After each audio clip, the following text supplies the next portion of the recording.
Bonjour à tous.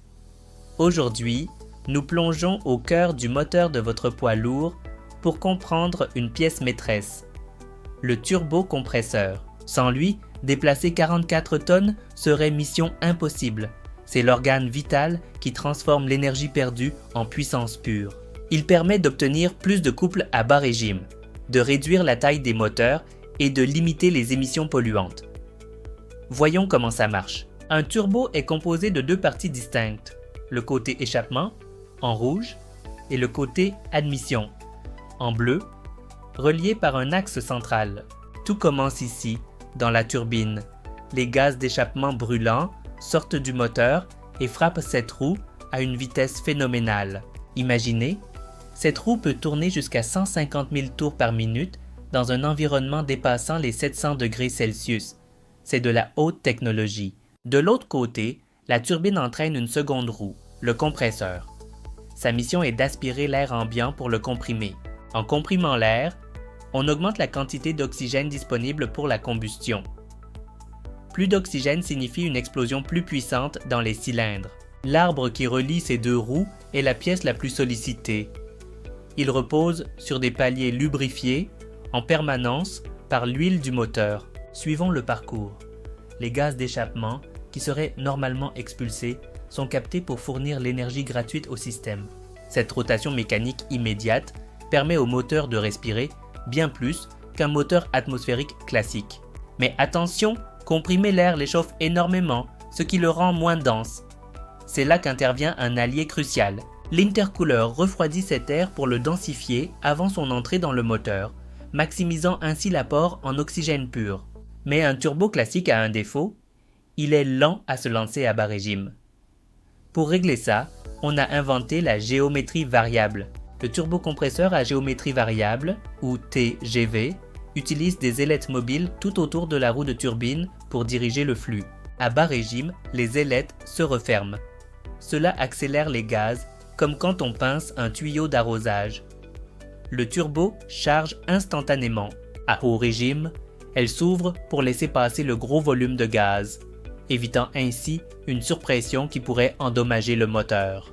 Tout cela est piloté au millimètre près par l'ordinateur du camion via un actionneur souvent électrique pour une précision absolue. Surprise? Sur les poids lourds modernes, le turbo aide aussi au freinage. En fermant ses ailettes, il crée une résistance qui ralentit le véhicule.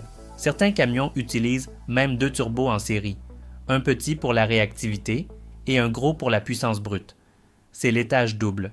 Connaissez-vous le Turbo Compound? C'est une technologie incroyable qui récupère encore plus d'énergie sur les gaz déjà passés. Cette seconde turbine renvoie de la puissance directement sur le vilebrequin. Résultat, environ 50 chevaux gratuits et moins de gasoil brûlé. Le turbo gère aussi la chaleur pour que les systèmes anti-pollution comme l'AdBlue fonctionnent à la perfection. Rien n'est laissé au hasard.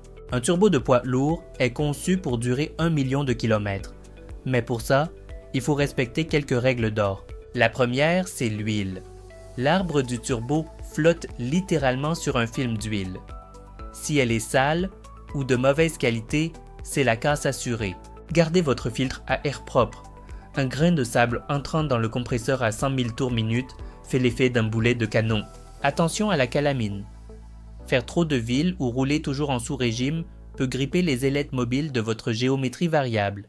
C'est le conseil le plus important. Après un long trajet, ne coupez jamais le moteur immédiatement. Laissez-le tourner au ralenti 1 minute. Cela permet à l'huile de refroidir l'axe. Si vous coupez tout de suite, l'huile stagne sur un axe brûlant et cuit, créant des dépôts destructeurs. Apprenez à détecter les signes. Une fumée bleue à l'échappement peut indiquer une fuite d'huile au niveau des paliers du turbo. Un sifflement anormalement aigu est souvent le signe d'une roue de compresseur qui commence à frotter contre son carter. Ne l'ignorez pas, aujourd'hui, l'électronique nous aide énormément. Les capteurs de pression détectent le moindre écart et vous préviennent avant la panne totale. Si la casse arrive, l'échange standard est une excellente option. Vous repartez avec une pièce garantie, souvent moins chère qu'un turbo neuf. L'avenir, c'est le turbo électrique. Un moteur aide à lancer la turbine instantanément, éliminant totalement le temps de réponse. Même sur les futurs moteurs à hydrogène, la compression de l'air restera une clé du rendement. Le turbo a encore de beaux jours devant lui. Pour résumer, la turbine récupère l'énergie de l'échappement pour faire tourner le système sans consommer d'énergie supplémentaire. Le compresseur gave le moteur d'oxygène, permettant de brûler le gasoil plus efficacement et avec plus de force. Et la géométrie variable adapte le comportement du turbo à chaque instant, pour avoir du couple dès le démarrage et de la puissance sur l'autoroute. Prendre soin de son turbo, c'est assurer la rentabilité de son transport et la longévité de son outil de travail. J'espère que ce tour technique vous a été utile. Bonne route à tous et à bientôt pour de nouveaux conseils mécaniques.